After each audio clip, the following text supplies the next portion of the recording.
Today, I'm answering 4 questions every gluten-free baker asks. Which flour should I buy? Will my bake actually hold shape and taste good?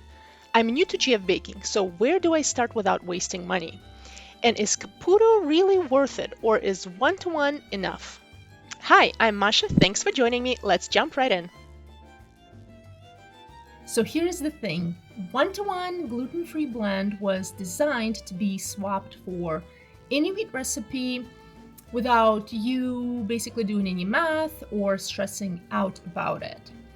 Now, from what I've been seeing on Facebook groups, forums, and Reddit, it is a good flour, but it does not seem to work for all bakes.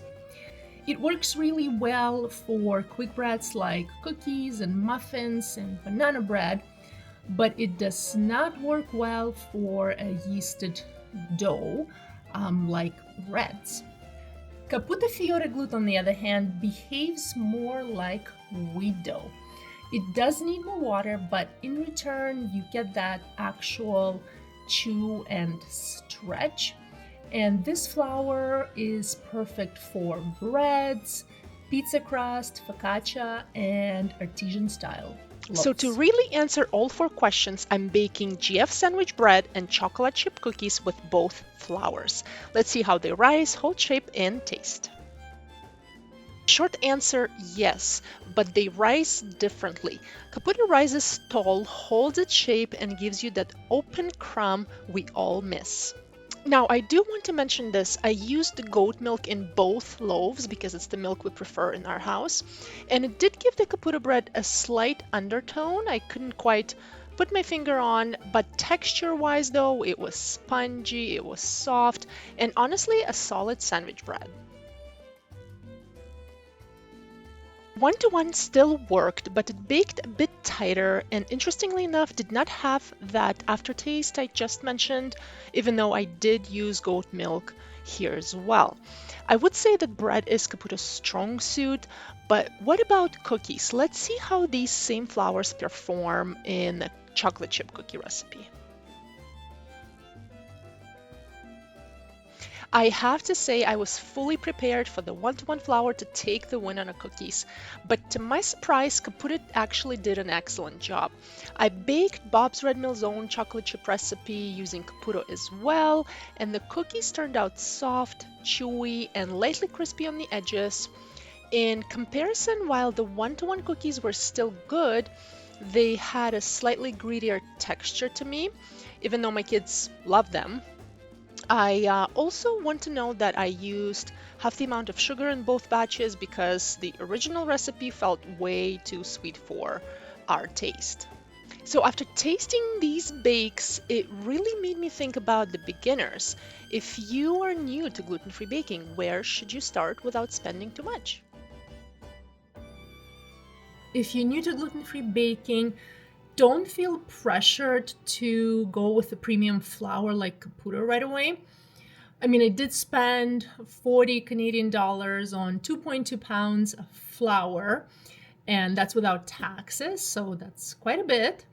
I would say go with a one-to-one blend first and maybe learn the basics, things like hydration, yeast, proving and shaping.